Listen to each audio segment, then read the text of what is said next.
we're not going to see any type of molten metals in our location. We have the potential for paper and plastic. We have the potential for grease and oil in our locations, and we have equipment that's plugged in. So we need to have a multi-faceted extinguisher. And so if you look at the extinguishers, they need to say like an ABC rating on it. So they need to be readily accessible to all employees. We can't have them blocked. Employees need to be trained on their use. And we need to do daily, monthly, and annual inspections.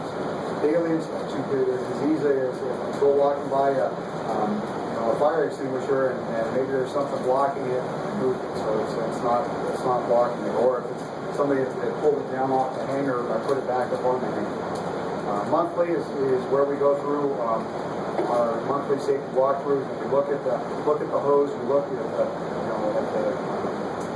dial indicator to make sure that it's charged. We pull it off, shake it up and down a couple times.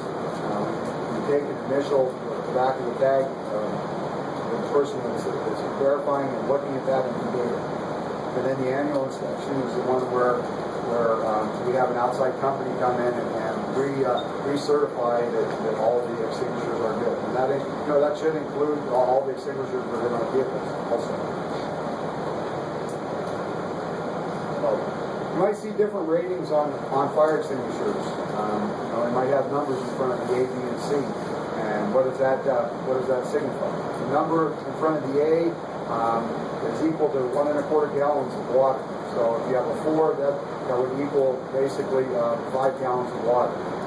And the number preceding the B is equal to the square footage of potential you might have. So in this particular example, we have 20 potential to extinguish 20 square feet.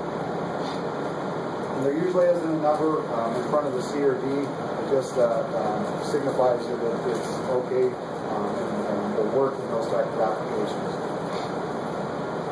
So how do you use a fire extinguisher? You use the pass method.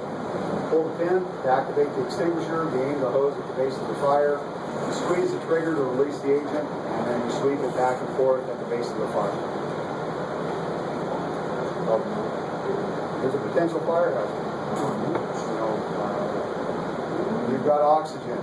We don't know if that's diesel, if it's fuel, or what type of fuel source. Obviously, it's a spill of some sort.